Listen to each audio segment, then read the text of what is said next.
Monday, January 5th. I'm Rim. I'm Scott. And this is Geeknights. Tonight, the humble Netbook.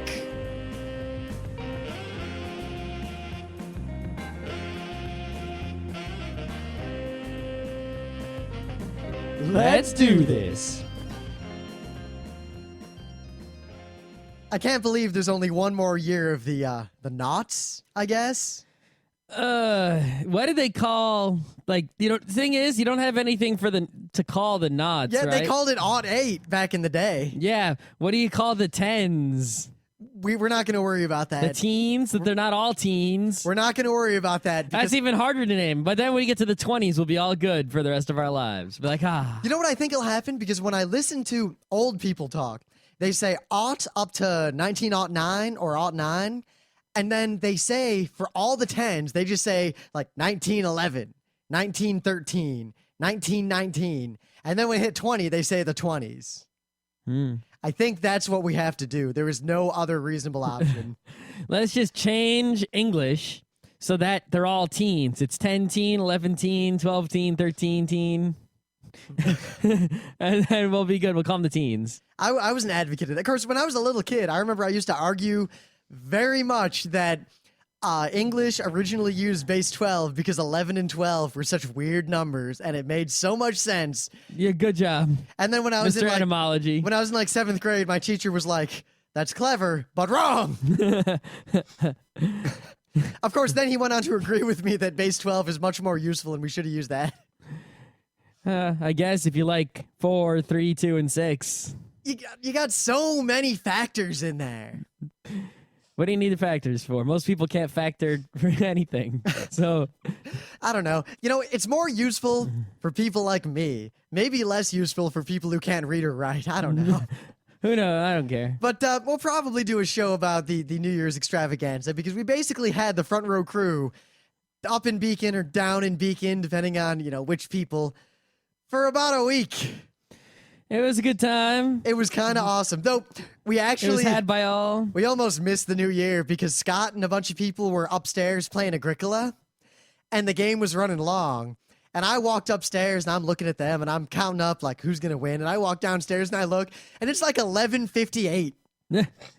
And so I'm, like, popping the champagne and trying to pour it in all the... I'm trying to make, like, 25 glasses of champagne and get everything ready. We all run downstairs. I couldn't even get the NIST clock up in time. That's because you suck at going for the NIST clock. You got to go for time.gov. It's much faster. Yeah, but I went for the NIST clock I use at work. Because you're stupid. Time.gov has been trusty every year. But luckily, we made it because of that extra leap second. Not really. We made it. We said, no, people were like looking at their cell phones like, oh, we missed it. Hooray. It's not really that important to... Oh, yes, it is.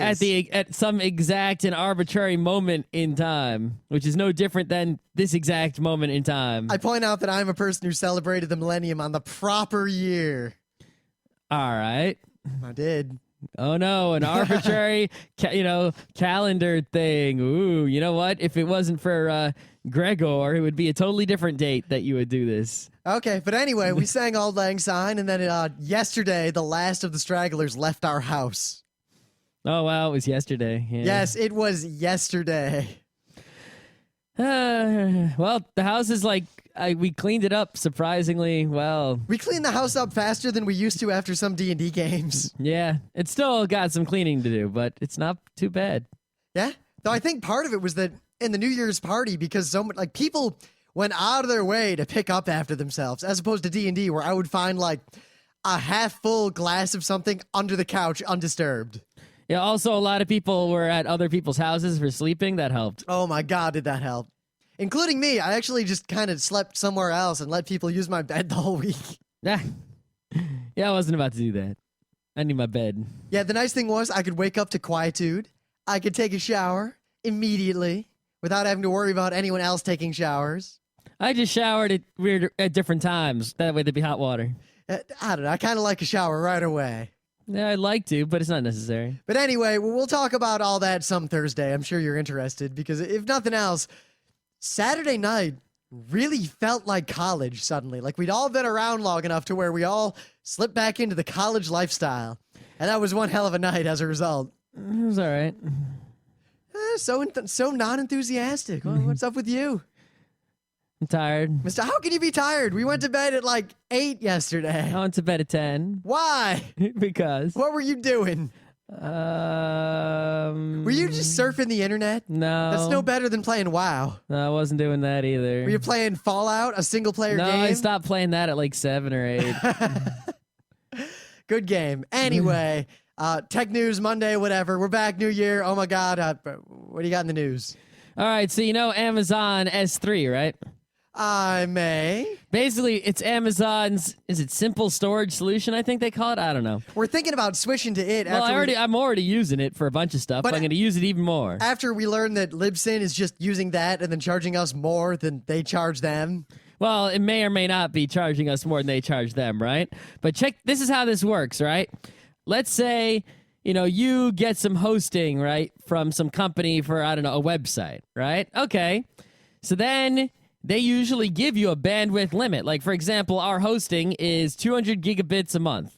So if I put a 1 gigabyte video file, 1 gigabit video file, so it's 1 billion bits of video, and 200 people download that video, then they cut me off and the website will be down until the next month, right? When it will come back up. Or I can pay them extra money on a per gigabit basis, which is expensive. So if you have things that are high in bandwidth that people are downloading, or maybe you just want to have a safe place on the internet to put stuff, like you want to back up your computer, but you don't want to back it up to just a hard drive in your house. You want to back it up somewhere serious where it's safe. You can just store stuff on Amazon's very, very trusty servers, and your stuff there is very safe, and you can make it encrypted and secure if you want to. And if you want, you can give other people access to it so that, I could put a video up there and then everyone in the world could download it. And it's, it's not the fastest thing in the universe, but it'll work because it's Amazon servers. And it's not free, though. They charge you based on how much you upload and how much is downloaded, even if someone else is doing the downloading. That's not you.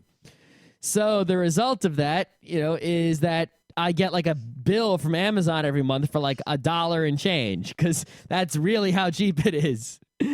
Now, what they did is they just added a feature, which is a very interesting feature, in that, let's say I put some files up there and I make them publicly accessible, or at least accessible to the other people besides myself. Now, I can charge those people the cost of them getting the file. So if it costs 2 cents, if it would have cost me 2 cents for them to download the video, I can now charge them 2 cents. In fact, I can also charge them more than 2 cents if I want to.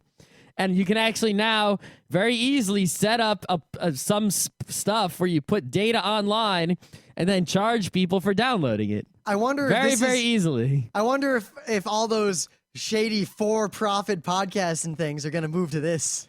I don't know. You might see some of that. You might see some people putting wares, and then you have to pay them $1 to get it.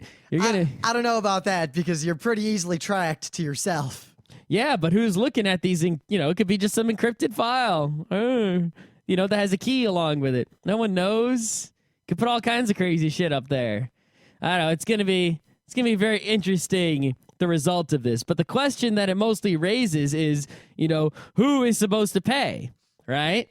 Because it's right now, the way the internet works, as long as things are net neutral, it's everyone just pays for a connection that has some speed, and then they use as much as they want. You know what it's kind of like? Look at anime conventions versus comic conventions.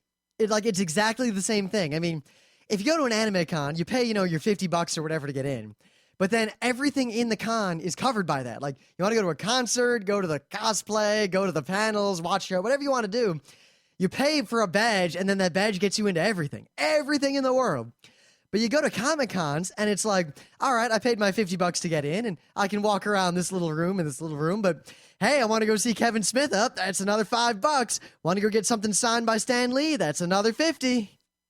Yeah, kind of like that, I guess. It's just, the question is, if you're hosting some files on the internet, right, and you want people to, look at those things, It's like, who is supposed to pay? Are you supposed to pay? Or it's like, it costs Google money every time I go to google.com. That's why they make that site as low bandwidth as possible. And it's like this tiny piece of HTML. That's why it says privacy instead of privacy policy, because it would cost them that much more, right?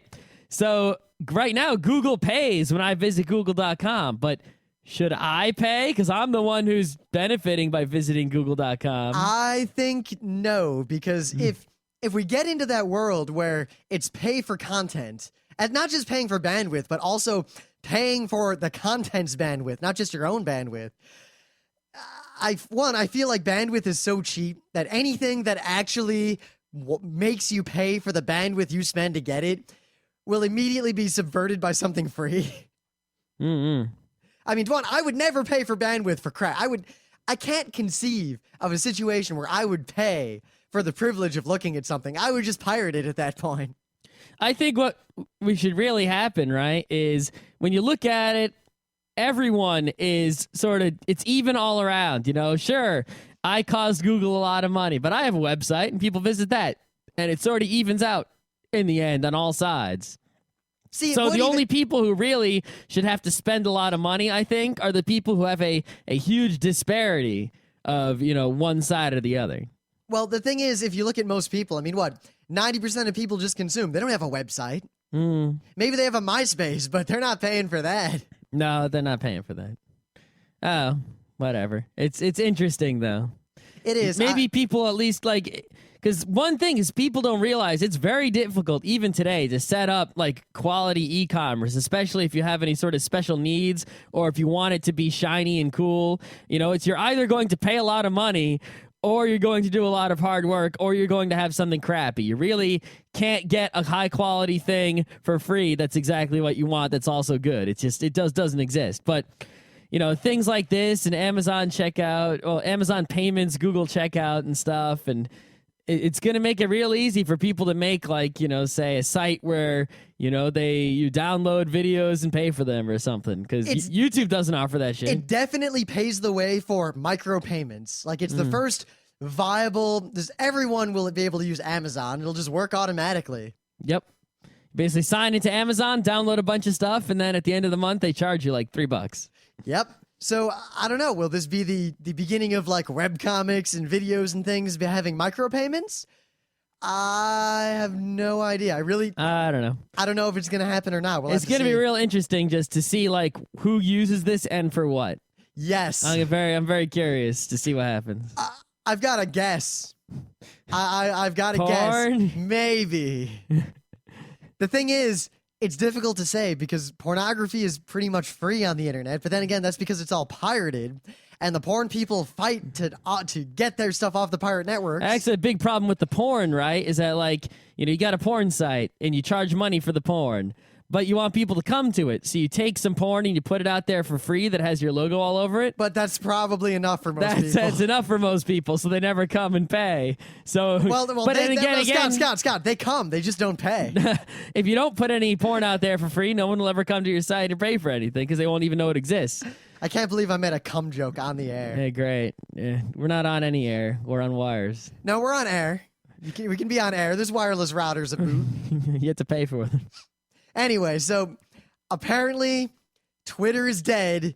It is no longer innocent. Long live Twitter. It's the end of the internet. It's the end of microblogs. They've destroyed it because someone fished on Twitter. Gasp. I'm going to quote from the person who put this on Slashdot. Culture Crash blogger blah blah blah says this is the end of Twitter's innocence. Will tweets become like email with 2 out of every 3 just worthless spam? Wait a minute. On one hand, no, Twitter and things like Twitter can't become like that for one simple reason.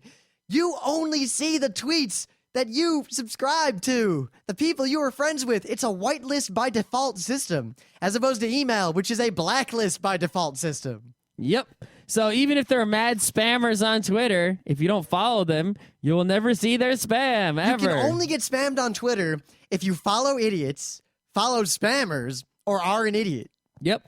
So in this, I mean, basically, all that happened here was someone compromised someone's account and started sending, private tweets to a whole bunch of people. And a private, that's a good way to do it. So those tweets looked legitimate, even though I don't think I could be fooled by, why would someone send me a tweet with a link to the login to Twitter? And why would I follow that login, which has clearly the wrong URL, type in my credentials, and then not worry about it when it doesn't work? But apparently a bunch of people did, and those people's accounts got compromised, and it spread all over the place, and people are losing their shit over this. And one, the internet was not terribly innocent to begin with. It was just that in the old days, it's kind of like in the early days of the internet, there was the AOL walled garden. That was kind of like the Byzantine Empire with their walls around them, hiding from the dark ages around them. Except it was the opposite. They had walled the dark ages in and wouldn't let them out. But then everyone in the real internet was like the Wild West in the early days. They all had guns and didn't trust each other for shit. That's still how it is. Except now, a lot of people are wandering out into the Wild West with their little carpet bags, and they're going into the saloon, and they put $100 on the bar, and they're like, how much for a whiskey, partner? And then someone comes and blows their brains out and takes their money. Yeah, so the internet was never innocent, and Twitter was never innocent, but... If you want to walk around in this wasteland, you better know Hokuto no Ken, or know someone who does.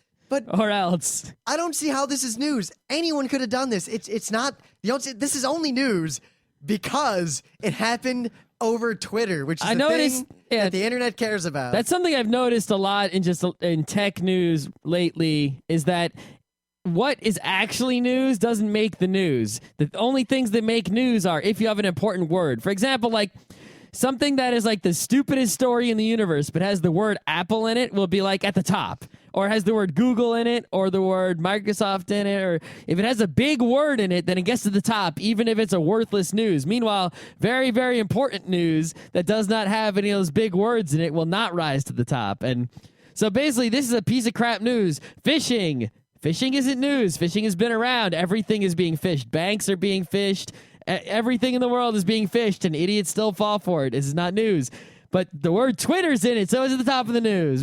Big deal. Oh my God. Twitter, Apple, Twitter, jobs, Twitter. Yep. Of course, this brings up another issue that I guess Twitter is starting to become more mainstream, because I've never met a competent technologist who could ever be fooled by phishing.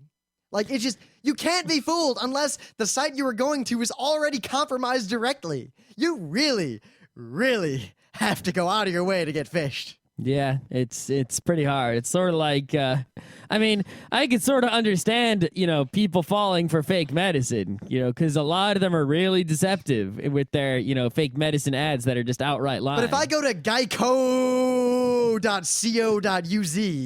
and it has a green Geico logo and like a red misspelled login, I don't think that's going to get me. No. Besides, why would someone want to log into your car insurance? Well, my car insurance is also my credit card. Well, but even though it's actually on a separate site, but anyway, actually, plus it's trivial to prevent phishing if you're a big institution. Like all my banks and my credit cards and everything, when I log in, one, it asks me for my username. All right, I type that in, and then it prompts me for something. It's not just something I know, because the factors of security, something I have, something I know, something I am. It also has something I log into my bank, and first it shows me a picture of something. I'm not going to tell you what it is, clearly. And then it asks me a question. So not only does the bank make me prove who I am before it lets me in, but it makes itself prove to me who it is. Yep. So it's like, a phishing is when you go to a website and you think that website is your bank's website, but it's not your bank's website. It's some other website. So how do you prove to your bank that you're you? That's how you get into your account, is you give them your name and password. But your bank has to prove to you that it's your bank and isn't some fake website. So it shows you this picture and stuff.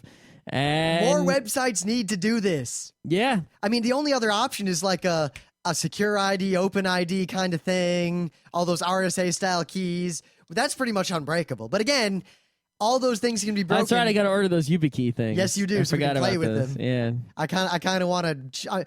I'm trying to convince my work. Basically, they said if I get it working for like local stuff and I show it to them, they might be willing to dump the RSA and You use might it have to instead. code something for it, but you We've won't got have to pay developers. for the RSA server anymore. Yeah, the cost of RSA minus the cost of all the development time it would take to set up everything to use this instead. I mean, I even have this crazy idea of giving it to clients, like they can get premium secure service. Oh, to log into the pipeline, whatever. Yeah, Oh, that's that's pretty my good. crazy idea, but I gotta sell it to people. So I gotta get YubiKeys and make sure they actually Yeah, work. no one will log into your pipeline and trade stock in your name. Even though it's pretty much impossible to do that anyway. So I know.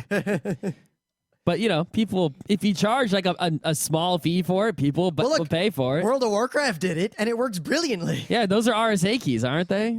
I think so. I don't know if I'm they're. pretty sure WoW made a deal. Well, Blizzard made a deal with RSA. I don't know if it was RSA or someone else. I don't know. Yeah, all I know is that the people who buy them are people whose accounts were actually compromised, usually due to no shady action on their part. Really? Which makes the vast Blizzard. majority of compromised accounts on things like MySpace or Facebook or WoW are people who have stupid guessable passwords and their friends guess them or they tell someone their password. No, I think the other half, equally valid, are people who use the same login ID and password for everything. That too. And then they make an account on something shady or poorly maintained. You compromise that, you've compromised everything. Yep. But I feel like if Blizzard has such an easily breakable system, I mean, it depends on how they're being compromised.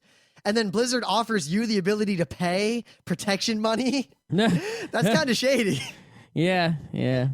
But anyway, I got one more quick news. I want to point this out. I'd like to do a whole. I realize this should be turned into kind of a whole show about electricity, power grids, not the game, internet, all this sort of stuff. But there's this article on Slashdot about distributed nuclear batteries as the new electrical grid infrastructure. The idea is that you bury nuclear batteries in quotes. I'll get to that in every little neighborhood. And then have all these small entry points into the grid. Wouldn't it be more efficient to just have nuclear power plants? Yes. I mean, centralized is always more efficient than distributed as long as you're not losing more over the power lines than you're gaining by being more efficient at the generation. Yeah, well, I didn't read the whole article yet, but they talk That's a the lot math about you have it. to do there. The real issue here is that they say batteries, but if you read the article, they're not actually nuclear batteries. Those are a real thing that exists. They're kind of awesome. I wish civilians could get their hands on them. I would kill for a nuclear-powered laptop. They're really heavy. They are really heavy, but you know what? If my laptop weighed 10 pounds, but I only had to charge it once every 10 years, I That'd might be go for that. okay. I'd rather have it weigh 5 pounds in 5 years. You know what? I'd be happy with a year.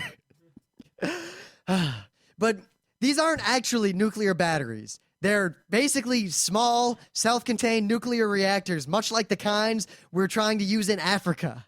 Yeah, they're pretty cool for that purpose. They are, but I don't feel like this is a good idea yet because we haven't even got Yucca Mountain up and running. So we're still going to have to do something with these things. And there's a lot of issues with transporting nuclear quote-unquote waste across state lines. There's something about nuclear waste I still don't understand, right? If it's dangerous, that means it's still radioactive, right? There's nasty shit coming out of it. Yes. If there's nasty shit coming out of it, then it can generate electricity somehow because there's energy being released. Well, let me make this even more confusing because, all right, If there is no energy being released from it in the form of radioactivity, then it's not dangerous. let me make this even more confusing for you.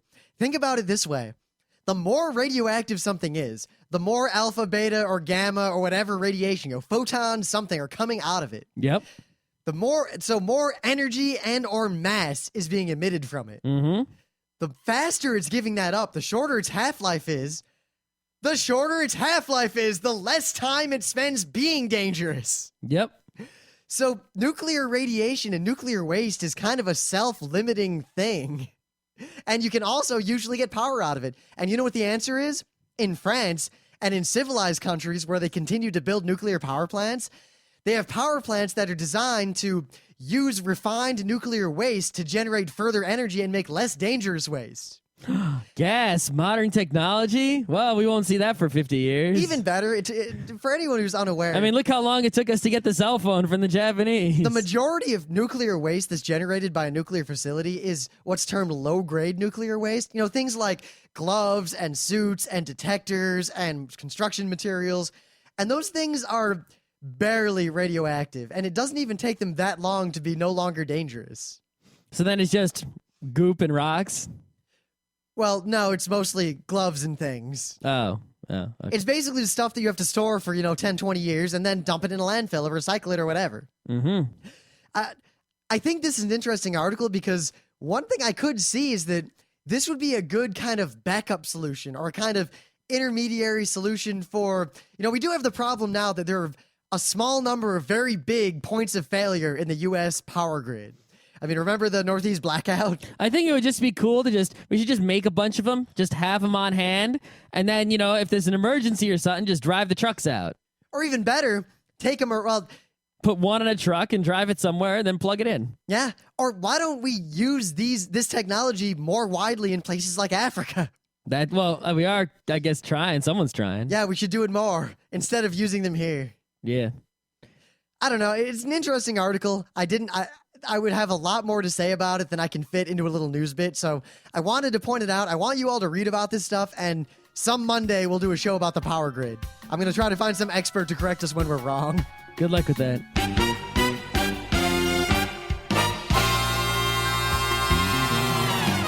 But anyway, things of the day. And speaking of electronics or electricity or the power grid, have you ever, when I was a kid, one thing my parents gave me was this giant set of electrical components. It was like transformers and plugs, like extension cords and light bulbs and adapters and fuses. And it wasn't ever intended, I could never make anything out of it because I wasn't allowed to plug it all in. But I had all these things.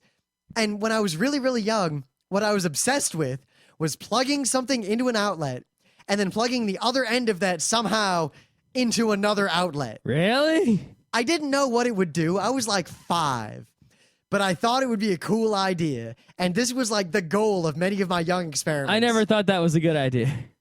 So I was trying to make like little adapters and I was trying to do all this stuff. And of course, because I didn't have a soldering iron, I was 5, there was no configuration I could put together that would allow this to come to pass. Which was lucky because I would often plug my things in when no one was looking. And then my parents would come and unplug it and tell me not to do that. Mm-hmm.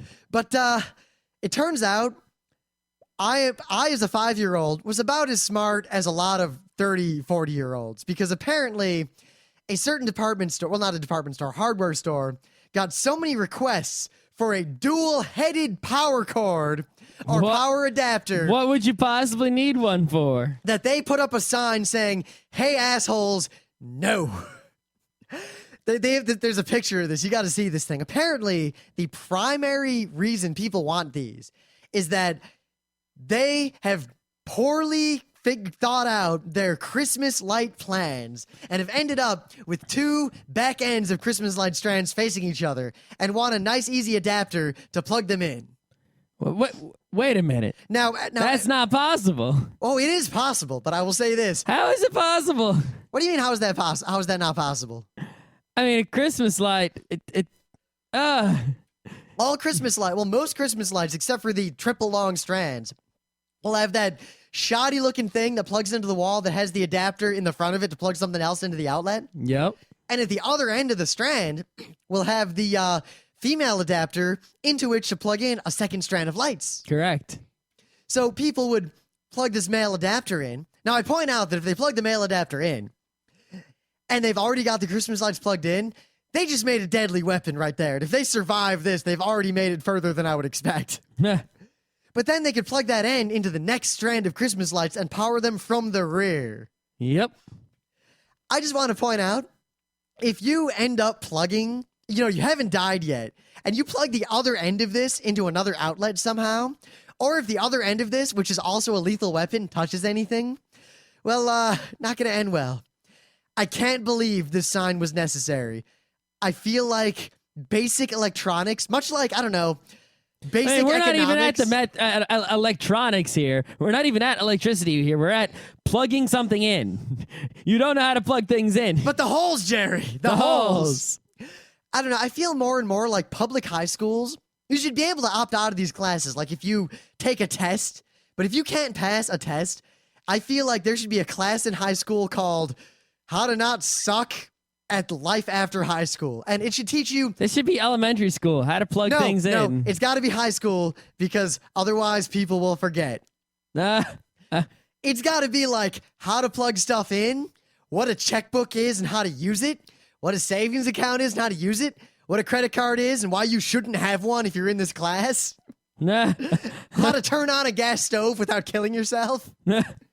Man, they'll have to put that like class in a bunker somewhere that's safe. Because people will go turn on the gas stove. Boom! I just imagine the practicum before you graduate your senior year of high school. Can you boil water? They lock you in a room. They shut the door. There's a Bunsen burner, a lighter, and a beaker. And if you can boil the water without dying, you get to go to college. Oh man! All right, you get to go to community college. Hall Road High. So what do you got for me? It's just a funny song by one of our favorite funny song bands, the Arrogant Worms, but someone made a little animated video to it. It's funny. Which one is this? This is the Song of Assumptions. Oh, I almost used that as my thing of the day before I saw this gem that was my thing of the day. Yeah, the song, you get a lot of assumptions when you listen to the song, but your assumptions are not correct. Rah, rah, ree. Kick him in the knee. Rah, rah, ass. Kick him in the other knee. Kick him in the ass. No. I just remember that one RT hockey game, we're doing the rah, rah, ree thing. And the guy was like, rah, rah, ree. Kick him in the knee. And the whole crowd's yelling. And there was rah, rah, ass. And the really loud guy, goes, kick him in the, and the loud guy yells as loud and long as possible, balls!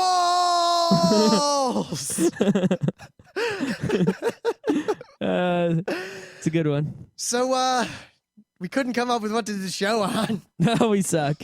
We had like 10 ideas, but they're all like, think about it a little bit, have a plan, and then do the show episode ideas. Yeah, so even though I guess a lot of people have discussed this already, we've discussed it in the forums a whole bunch, it's a kind of a hot topic lately, so maybe we should talk about the netbooks. At least somewhat.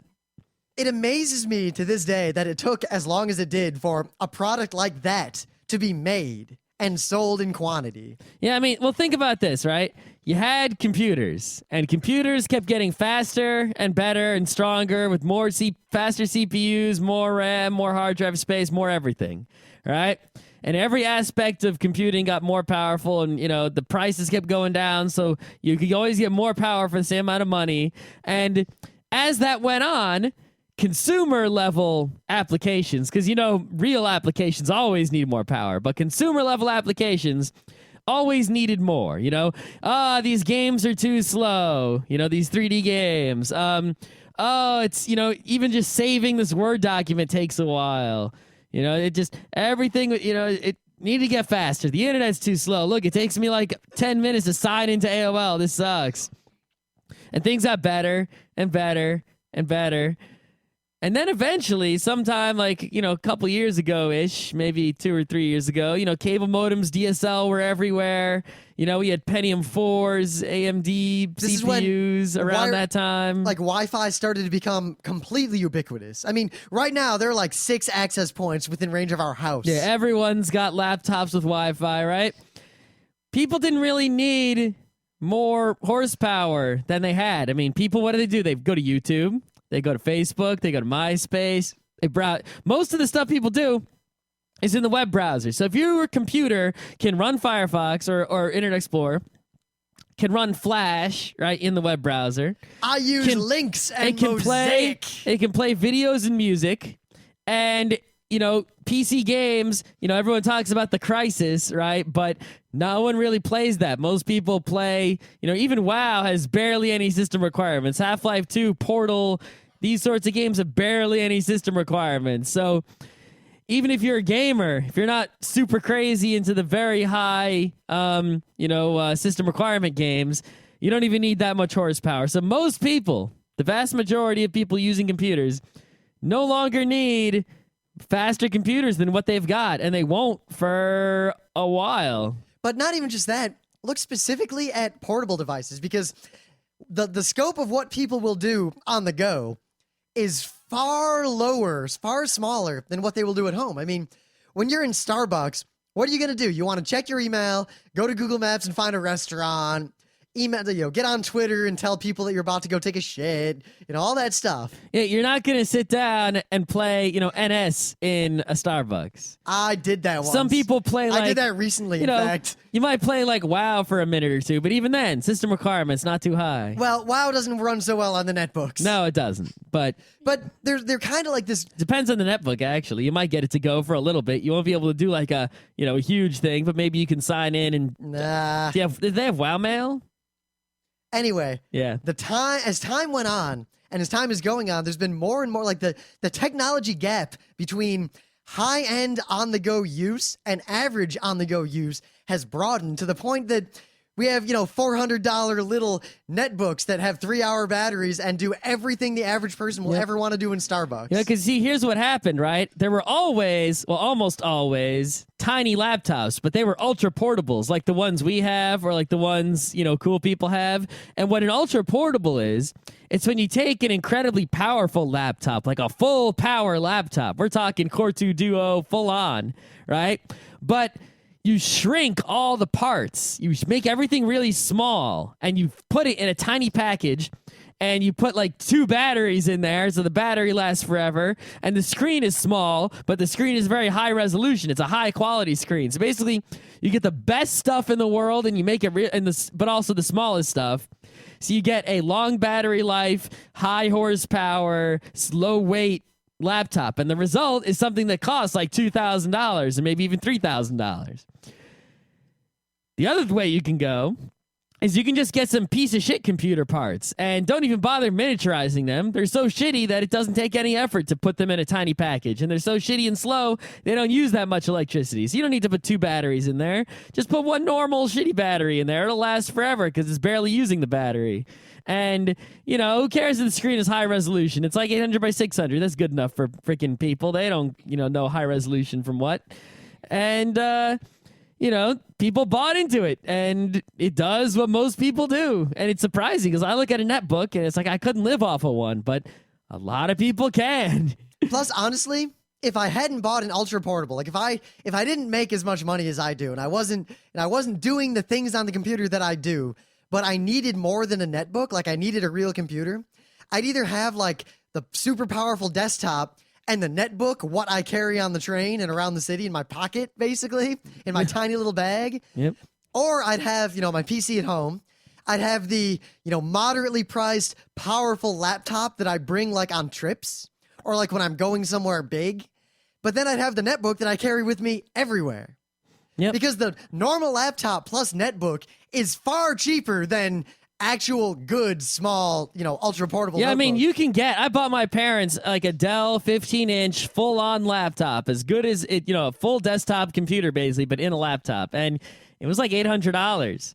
And a netbook is like $200. And my laptop, that's an ultra portable, is $2,000. So I can get 2 netbooks and 2 normal laptops or 1 ultra portable. Yep. Now, of course, the ultra portable really does serve all the purposes. Like, it is the best possible laptop. And Unless you are one of those people who travels all the time and needs to do complex 3D rendering on the go. Then you need one of those big, like 17-inch honking laptops. Which I really don't see too many people doing that. I mean, really? You serious? Honestly, Really? I guess the other use is I do for the gaming If you didn't laptop. do your 3D rendering when you were at home. I can see the use for the gaming laptop too. One, if I went to a whole ton of LAN parties. If you went to a whole ton of LAN parties, but even then, if I went to that many LAN parties, like... You'd buy a dedicated LAN box. Exactly. I would get like a high-powered box in a high-powered desktop, but in a very small box, like micro ATX or something. But then you got to carry the screen. Yeah, but I'd want that screen because, see, the main thing about for gaming, right, is the fact that when you have a laptop, even a gaming laptop, the screen is attached to the computer. So you can't have the keyboard. When you move the keyboard, you're moving the monitor. You see? I don't move the keyboard when I'm playing a game. But you're forced to have it in this particular orientation. And also, a laptop keyboard is really bad. But you know gaming. what? I can say this. I did actually play NS in a Starbucks not that long ago because it runs just fine on my Ultra Portable. Yeah. And you know what? It was great. Did you plug the mouse into it? Yes, I plugged a mouse into it. Yeah, Good God. God. I've been using the Geeknights mouse. You also, an external keyboard would help a lot too. Yeah, I'm thinking about buying a little Bluetooth mouse just for my laptop for when I'm on the go. But at the same time, when I'm on the go and I need a mouse, I just bring the Geeknights mouse. Yeah. Even so, the thing is, they do make like computers that are sort of, the in between desk. Like you can go and buy from Dell like these things that are like sort of fold up computers that are like their desktops. Yeah. But then like the monitor comes out and separates a bit, and they make things like that. I think Sony makes one too. But I mean, there are some uses for those things. But in the end, I see like most techie people I know, they need an ultra portable, and they either can't afford one or will or will not spend the money on one even if they can't afford it. But otherwise, like netbooks are awesome, and I feel like more and more people are going to buy them. And I don't think the argument I've been seeing in the media that netbooks are taking off because the economy is poor is true. No, it's not, because if you look, things like the XO PC and that stuff, right? They were trying to make laptops, for like, the poor parts of the world where there are countries that do not have high quality economies to begin with. And then they sort of realized in doing that regular old people want this too. And it was actually, people have wanted this kind of thing. It's one of those things where people want it, but they didn't know they wanted it, right? Because there were ultra portables, but no one except nerds bought ultra portables. No one even knew about them. They'd see your laptop and go, holy shit, that's small. Because they'd never seen anything so small because it was never marketed to them. And the idea of having an incredibly small laptop didn't even occur to people because they just sort of, laptops are about 15 inches. That's the size they are. They didn't think about these things. They didn't realize that they really wanted a small, laptop that was light and had long battery life. So when they went to the store and they looked, they were like, well, these are all big. Oh, that one's got a big old impressive screen. I'll get that one. Not really thinking about it. Well, if you don't know, it's not obvious that ultra portables exist. Yeah. Because, I mean, like, how did I buy my Fujitsu?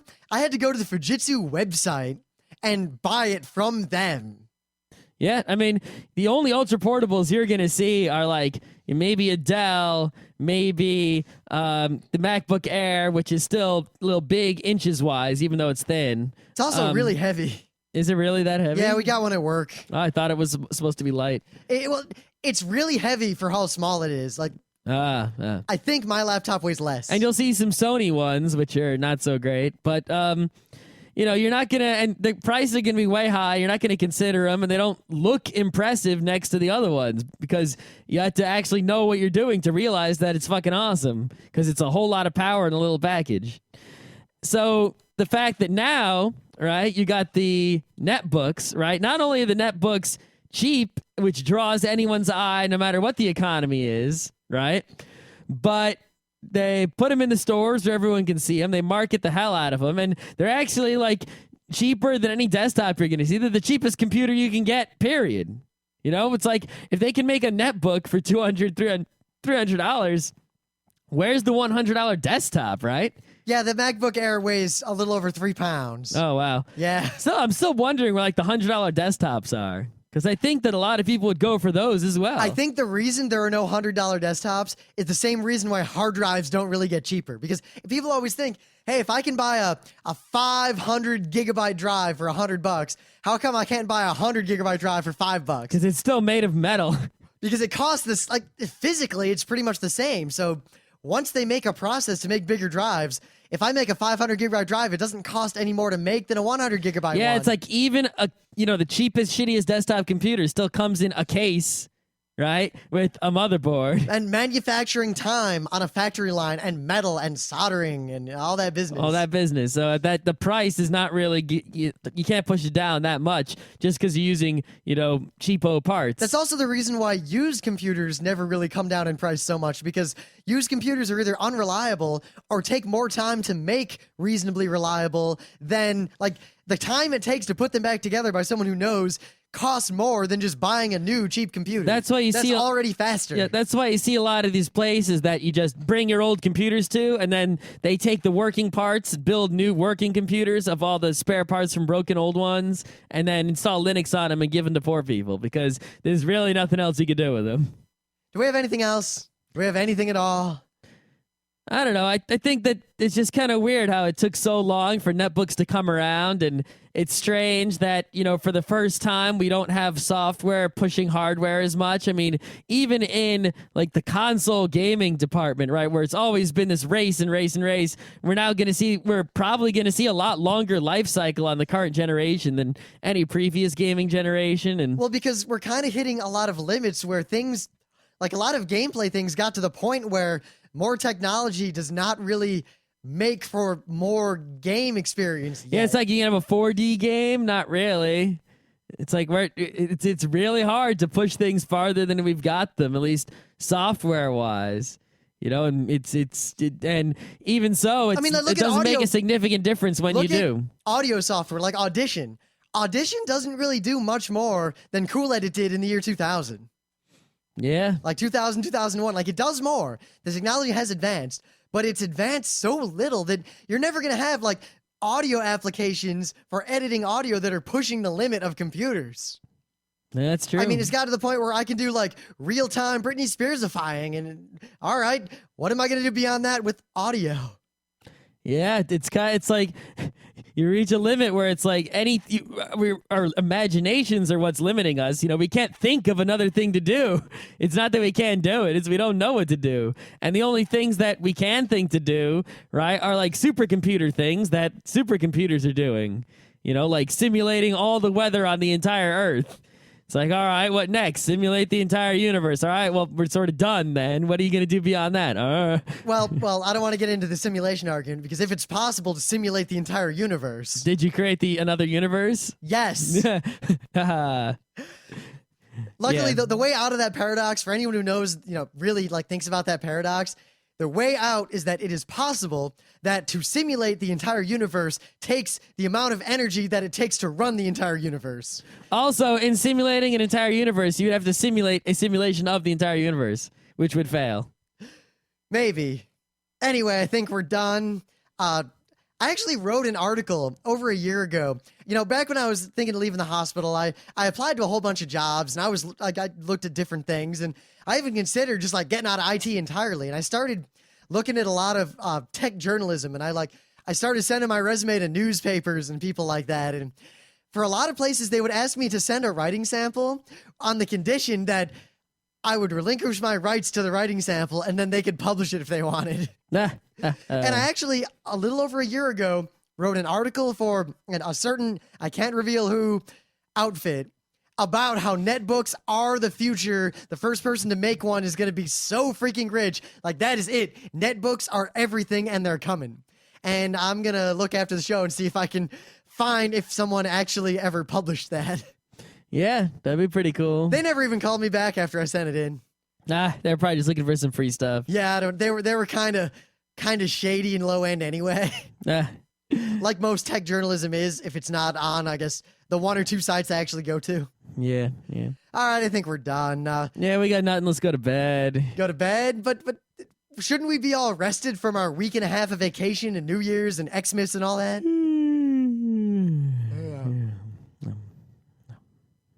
No.